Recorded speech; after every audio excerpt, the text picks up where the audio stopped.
Buenas noches a cada uno de ustedes. Es un placer saludarlos.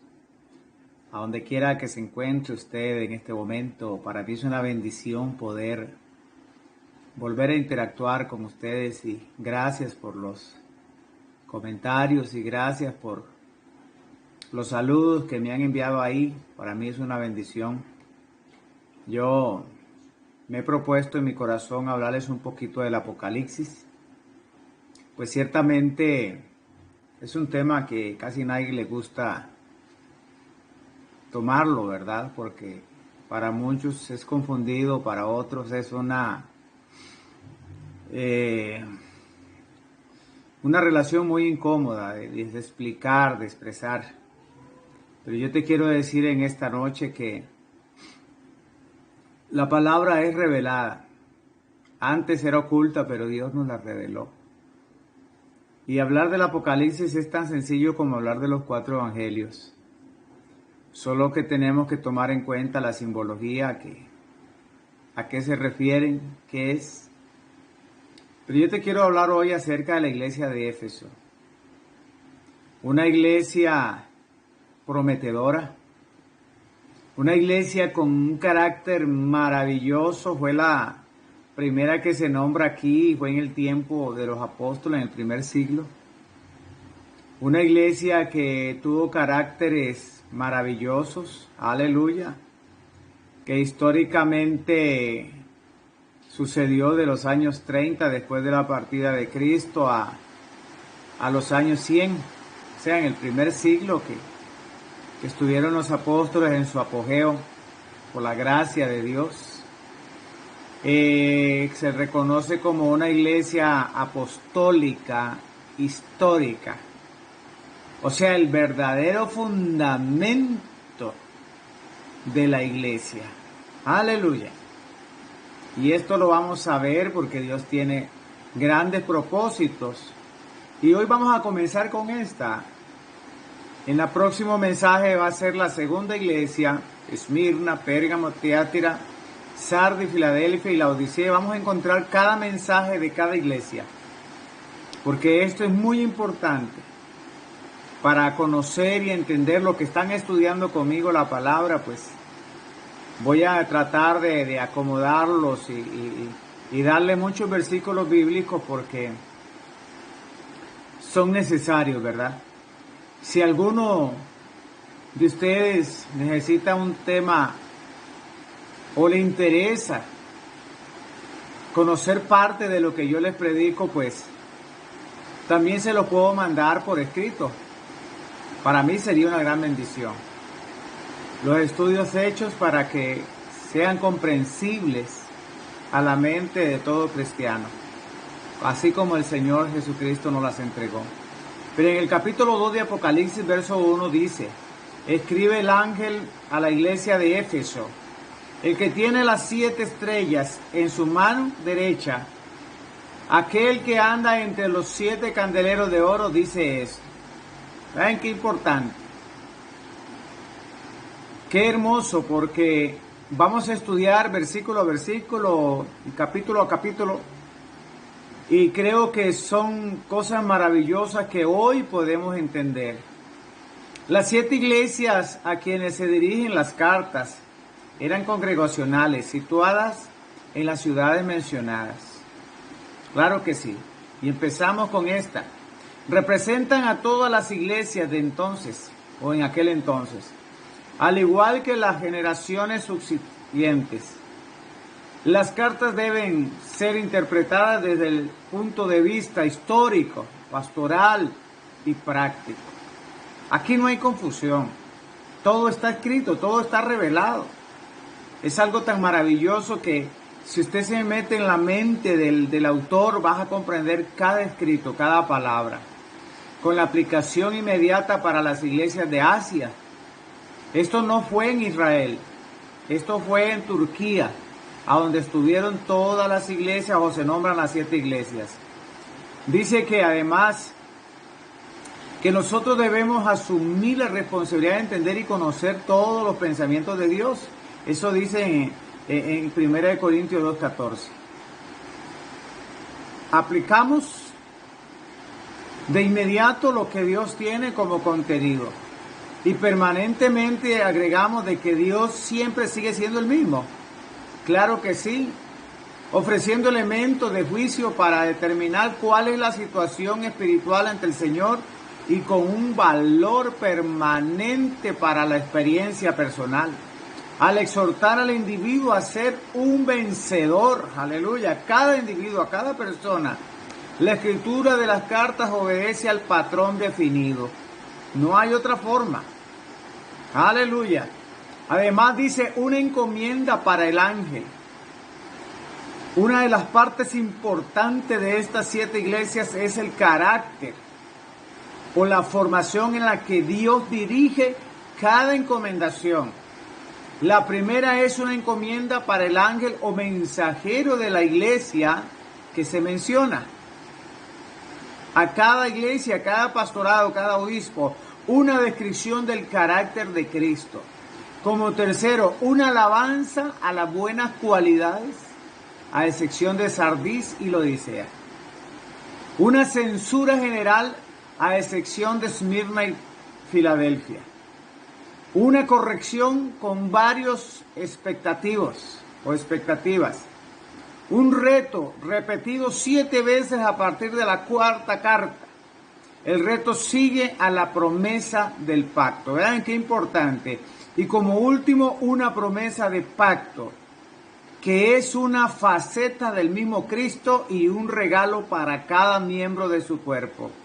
Gloria al Señor por esto. Las 7 estrellas. Éfeso era famosa por el templo de la gran diosa Diana. En Éfeso se encontraba el gran templo de la diosa Diana. Ustedes se acuerdan que en el libro de los Hechos, cuando Pablo hablaba algunas cosas y por ahí estuvo Alejandro el candelero, que bueno, no quiso acomodarse a la doctrina de los apóstoles, pero cuando se les hablaba del Señor, ellos empezaron a gritar grandes Diana de los Efesios, porque Pablo se encontraba en Efesio en ese momento. Entonces hubo una gran ovación. Dice que se llevaron como 2 horas gritando Diana, la gran Diana, diosa de los Efesios. Ese era un homenaje a una diosa. Y una de las 7 maravillas del mundo que hoy la consideran así, ¿verdad? Porque hoy lo que hay son ruinas. Pero en ese tiempo estaban ahí. Por 3 años trabajó Pablo allí. Subsecuentemente ordenó a Timoteo sobrevedor u obispo de la misma. Probablemente su cargo era de naturaleza temporaria. Juan hacía fines de su vida, la hizo el centro de sus actividades de provincias. Gloria al Señor Jesucristo por esto.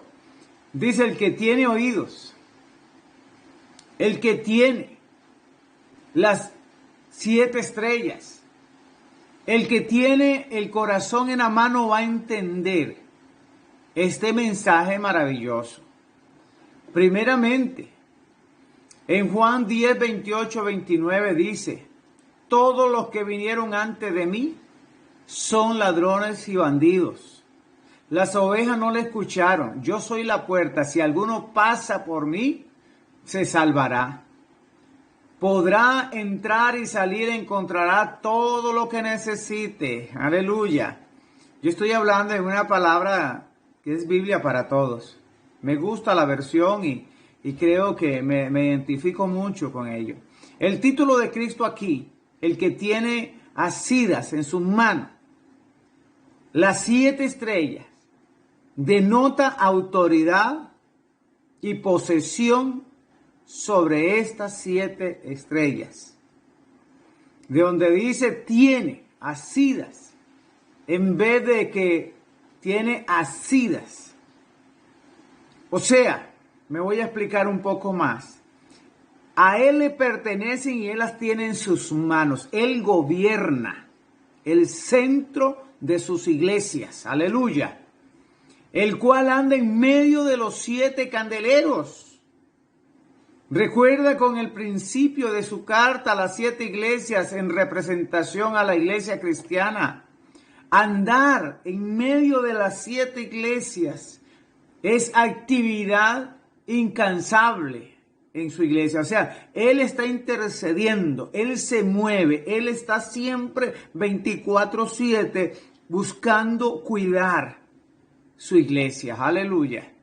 Guardándola de males internos y externos. Como el sumo sacerdote se mueve de acá para allá en el santuario. Porque lo que hace el Señor Jesucristo es cuidar su iglesia. Aleluya. Por eso dice en el verso 2, yo conozco tus obras, tu fatiga, tu perseverancia, y que no puedes soportar a los malos, y has sometido a prueba a los que se dicen ser cristianos, a los que se dicen ser apóstoles, y no lo son, y los has hallado mentirosos. Porque hoy esa es la moda. Pero hay muchos que son embusteros y malandros y hacen daño a los demás y hacen daño a la fe. Y esta iglesia tenía una lupa para localizar a los que venían con extrañas falsedades a la iglesia. Por eso el Señor le dice, yo conozco tus obras. Yo conozco, yo sé lo que estás haciendo. No meramente tus profesiones, deseos, buenas resoluciones, no. El trabajo, la fatiga, soportar perseveradamente, sufrir, aleluya. Los hombres malos eran una carga en la iglesia de Éfeso, juzgaba intolerable, aleluya. Cuando en nuestras iglesias hay gente contraria a la palabra de Dios que se filtran a veces, qué duro es cargar con esto. Qué difícil es sostener a una congregación sin que hayan tropiezos en ella. Siempre habrán tropiezos, siempre habrán problemas fuertes. Hombres que se encargaban de ensuciar el testimonio, hombres que se encargaban de apartar a los discípulos de la fe, según Gálatas 6:2, las cargas mutuas en el caso de los hermanos débiles, pero no llevar a los hermanos falsos, aleluya. Y eso tenemos que estar con los ojos bien abiertos. ¿Por qué razón? Te lo voy a explicar. Porque dice, has probado por la experiencia, no por el examen como en Juan 1, primera de Juan 4:1, otro verbo en el griego que dice la iglesia apostólica tenían el don milagroso de discernir los espíritus. ¿Qué pasó con esto ahora? Tenían el don. Según lo que dice Hechos 20, 28 al 30, donde Pablo con presencia advierte a los ancianos efesios a la venida de los falsos doctores.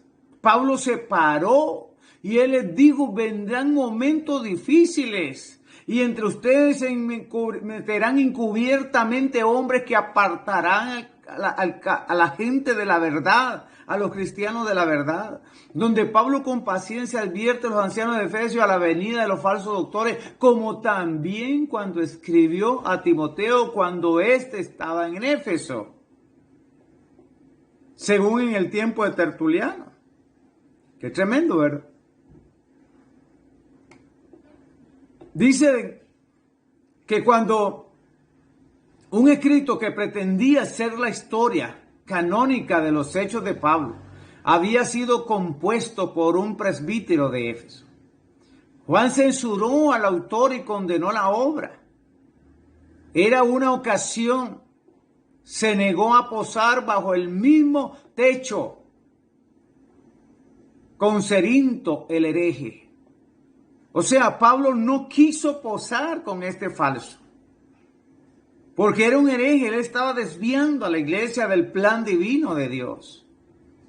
Algunos se llamaban apóstoles, pero Pablo les dice, tengan cuidado, porque se meterán encubiertamente, trayendo herejías perjuiciosas, probablemente judaizantes, gente que no querían Que el Señor Jesucristo se expandiera como tenía que ser, porque siempre el diablo va a andar buscando la forma de desviarnos de la fe. Él es un mentiroso. Él siempre va a estar ahí buscando la forma de quitarnos. Pero, ¿qué pasaba con esta gente? Una de las cosas que Pablo dijo, no permitáis a los que tienen mala doctrina sembrar sus semillas entre vosotros, sino que os tapaseis los oídos. O sea, no escuchemos a los que tienen herejías paganas, mundanas. En el verso 3 del capítulo 2 dice, tienes perseverancia y has sufrido por mi nombre. Y no has desmayado. Claro que sí. Porque hemos sido hombres tolerantes. Hemos sido hombres sufridos. Hemos sido personas que hemos llevado la cruz de Cristo. Personas que hemos luchado contra viento y marea para sostener la barca en su lugar. Claro que sí. Y el Señor sabía el sufrimiento que estaba pasando su iglesia. Una iglesia carente de amor es la más importante ciudad consular de Asia. Porque el Señor les está hablando. Había falta de este carácter, se había perdido ese carácter. Según Hechos 19:20, de acuerdo con algunos testimonios antiguos, la residencia de Juan antes y después de prisión en Patmos. Aleluya. ¿Cómo hemos sufrido? Los manuscritos más antiguos transponen las frases y leen paciencia y sufrido. Aleluya. Ha sufrido, llevado esa carga. Amado pastor, amado hermano, líder, no te canses, porque el Señor está viendo lo que estás haciendo.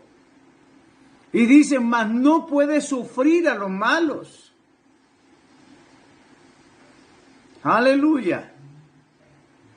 Esa era la falta de amor que hacía ahí. Porque a veces, hermanos, queremos matar, alejar. Pero no se trata de destruir a nadie. No se trata de matar a nadie ni alejar a nadie. Podemos sufrirlos. Teniendo cuidado. Abriendo bien los ojos, pelando los ojos. Y demostrarles que Dios los sigue amando. Y que un día tendrán un juicio. Y que si no se arrepiente van a pagar las consecuencias. De eso se trata sufrir. A veces hemos desfallecido. Hemos sufrido, desfallecido por estas causas, por estas acusaciones. Dice el verso 4. Pero tengo esto contra ti, que has dejado tu primer amor. Santo Dios. Claro, con tantos golpes, con tantas luchas, con tanta gente introduciendo doctrinas contrarias a lo que el Señor nos enseñó. Es difícil mantenerse de pie. Pero quiero decirte que si Dios está conmigo, ¿quién contra mí? Si Dios está contigo, ¿quién contra ti? ¿Quién te podrá hacer desistir de la buena voluntad de Dios si Dios está ahí? Cuán característico de nuestro Señor de gracia que dice, primero todo lo que puede aprobar. Y ese es lo más lindo de mi papá. Ese es lo más lindo de mi Señor. Que Dios nunca te va a criticar nada sin antes levantarte el ánimo. Sin antes decirte las cosas lindas. Has sufrido, has perseverado, has hecho esto, has hecho lo otro. Y en eso estamos de acuerdo. Pero también Él viene después y nos dice, tengo contra ti. Y solo después observa las imperfecciones. No es al principio, sino al final, después que nos ha bendecido, que ha declarado una palabra de gloria. Aleluya. Porque Él aprueba siempre las buenas obras. Pero al final dice, pero tengo algo contra ti. Yo no sé qué tengas tú con el Señor que has decaído. Pero el Señor dice, has dejado tu primer amor. Ya no eres el mismo. Has cambiado, hermana, has cambiado, hermano. Quizás tú digas, tengo tantos años de estar sirviéndole al Señor y nunca he visto resultados. Espérate un poquito más y verás la bendición de Dios. Y si aún tú tienes que partir con el Señor, tienes también tu promesa guardada. Porque por eso peleamos esta guerra espiritual, esta batalla espiritual. Aleluya, has perdido tu amor por Cristo. Aleluya, has falseado la primera fe. Que cuando te entregaste al Señor ya has decaído. No guardaron la primera fe según dice 1 Timoteo 5:12, Efesios 1:15. Gloria al Señor. Vuestra fe, amor. Esta epístola que escribe en el reinado de Dominiciano, 30 años después de la redacción de la epístola de Pablo a los Efesios, su ferviente amor había dado lugar a una ortodoxia estéril. O sea, después que ellos habían trabajado incansablemente en el amor y en la bendición del Todopoderoso, estaba decayendo. Porque dice la palabra que la fe sin amor está muerta.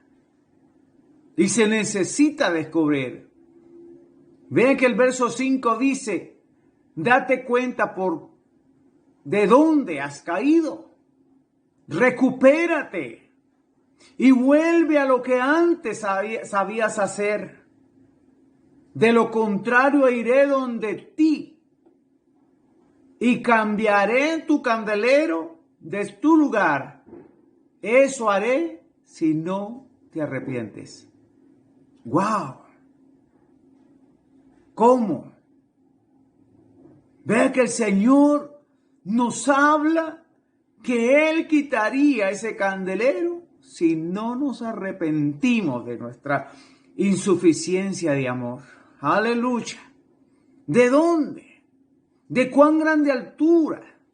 Haz las primeras obras. Las obras que emanaban de tu primer amor. Eso es todo lo que el Señor te pide. No desmayes. No te dejes guiar por el pecado o por lo que te inviten a pecar. Recházalos y permanece firme en tu primera fe.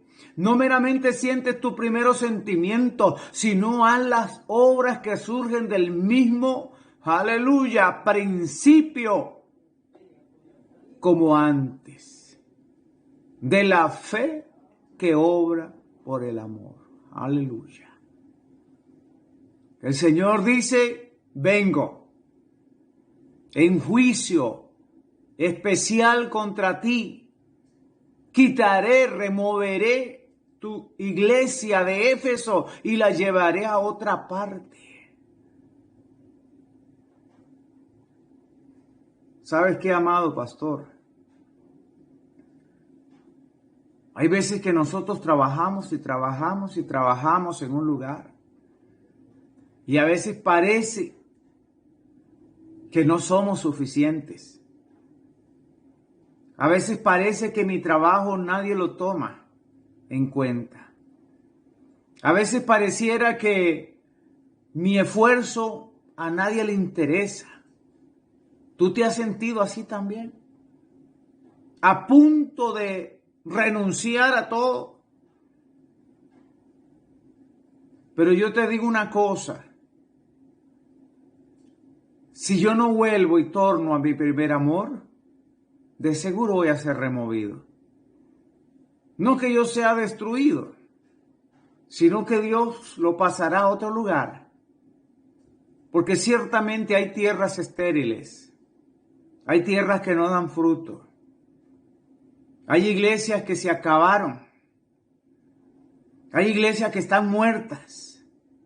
Dios tendrá que mover su candelero a donde verdaderamente necesiten ese candelero. Claro que sí, pero mi fe tiene que estar delante del Señor. Y mi esfuerzo lo haré aún mayor que antes. Porque de eso se trata esta palabra. Aleluya. La sede de la iglesia se ha cambiado.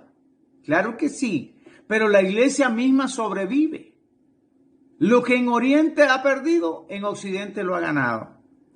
Si aquí no funcionó mi trabajo, porque nadie lo quiere, nadie lo valora, Dios me removerá a otro lugar y establecerá el candelero en otro lugar, porque Dios se mueve como Él quiere. Amén.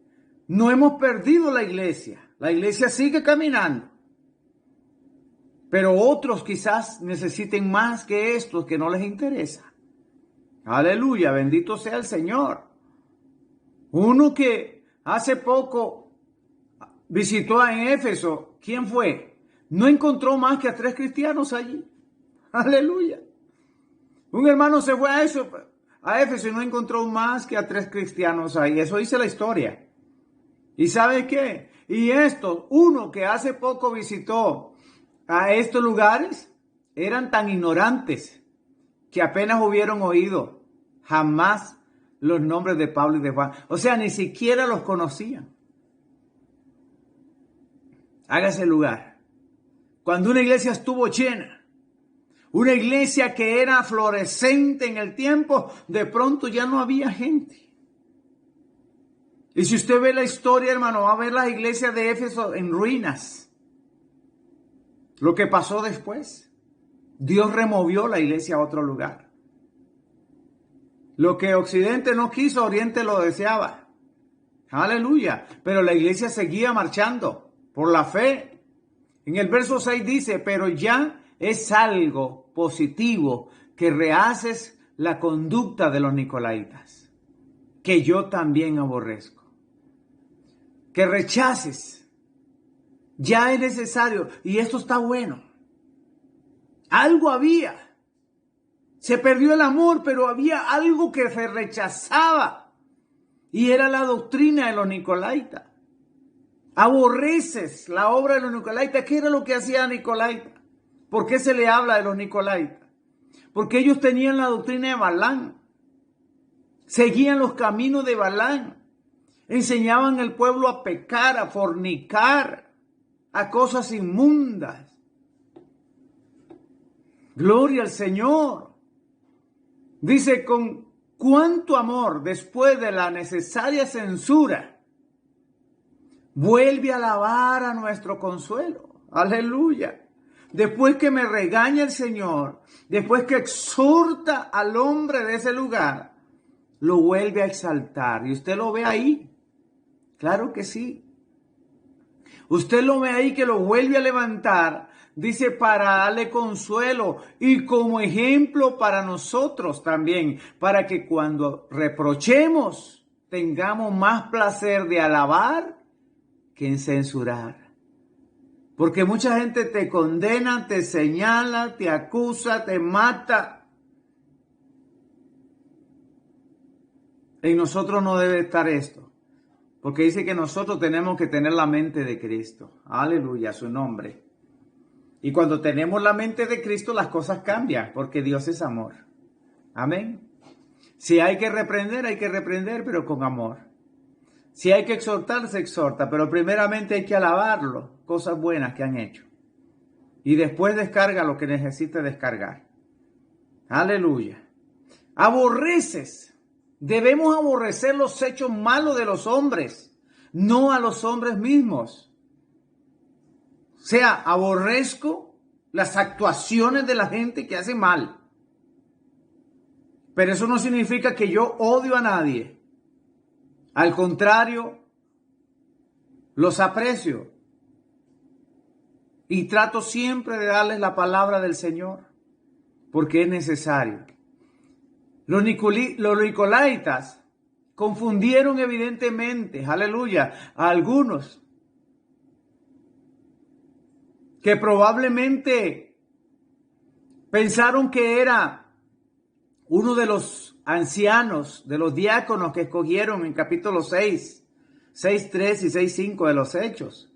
Pero no, esto fue alguien que vino después con el mismo nombre, porque en la Biblia hay muchos nombres repetidos. Claro que sí. posteriores a los apóstoles. El Apocalipsis abunda de tales nombres hebreos y griegos duplicados, como Apolión o Adón, Diablo, Satanás.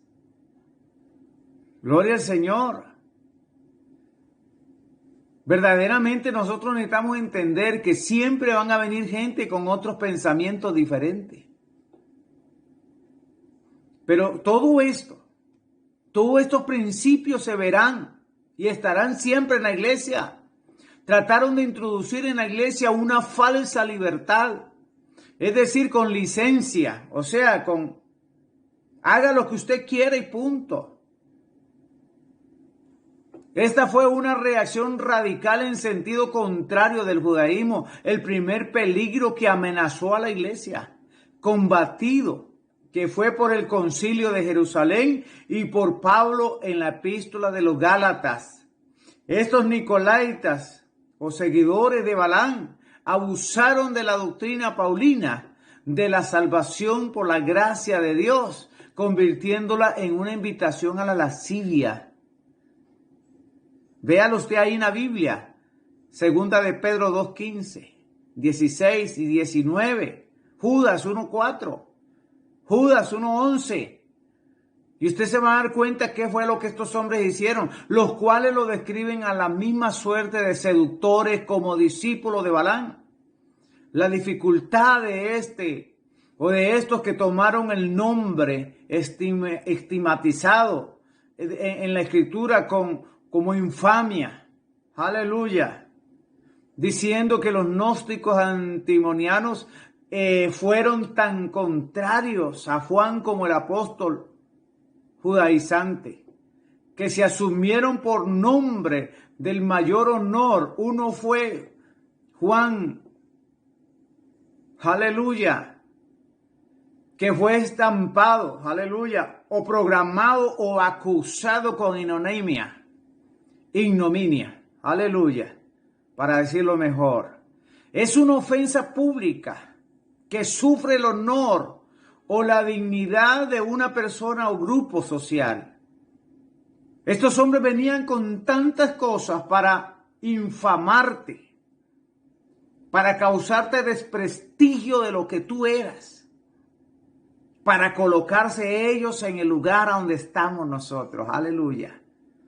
Pero yo te digo, no temas de aquellos que te hacen daño, de aquellos que te persiguen, de aquellos que ladran por allá. No te preocupes. Sigue siendo lo correcto. Sigue siendo la voluntad de Dios, que Dios tiene tu corona y nadie te la puede quitar. Por eso Él dice, el que tiene oídos, oiga o escuche este mensaje del Espíritu a las iglesias. Al vencedor le daré de comer del árbol de la vida que está en el paraíso de Dios. Escucha.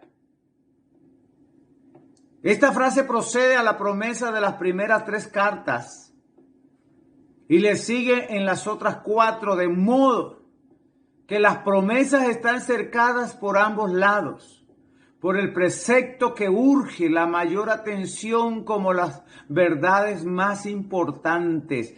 Todo hombre tiene oído natural, mas solo aquel puede oír espiritualmente a quien Dios le ha dado oído para oír, cuyo oído Dios ha destapado. Escuche bien. Todos tenemos oído, todo el mundo tiene oído, pero el oído que se menciona aquí tiene que ser oído espiritual. Escuchar bien lo que se pronuncia, lo que se oye, porque la fe, los oídos son los oídos del alma. Gloria a Dios. Por eso el Espíritu dice lo que Cristo dice a las iglesias, no meramente a las particulares, sino también a las cristianas. Daré el árbol de la vida, las cosas prometidas, corresponde al carácter de la fidelidad manifestada. Los que guardan la doctrina de los nicolaitas y de cosas sacrificadas a los ídolos, comerán comida infinitamente mejor. Todos los que han renunciado comerán algo mejor. Aleluya. Nosotros comeremos mejor comida, saber del fruto del árbol de la vida y de la del maná escondido. Si ellos nos llevaban o nos guiaban a cosas inmundas, nosotros vamos a comer el mejor pan. Aleluya, bendito sea el Señor. Por eso dice: al que venciere, le daré a comer del árbol de la vida. Amado hermano, pastor que me escucha, líder, no desmayes. Mantén tu corazón dispuesto y abierto para el Creador. Él te va a dar las plataformas para continuar. Él te va a dar las plataformas para hacer la voluntad de Dios. No se te olvide que Dios en esta iglesia de Éfeso te levanta. Has sufrido, has tolerado. Te han avasallado, te han querido destruir.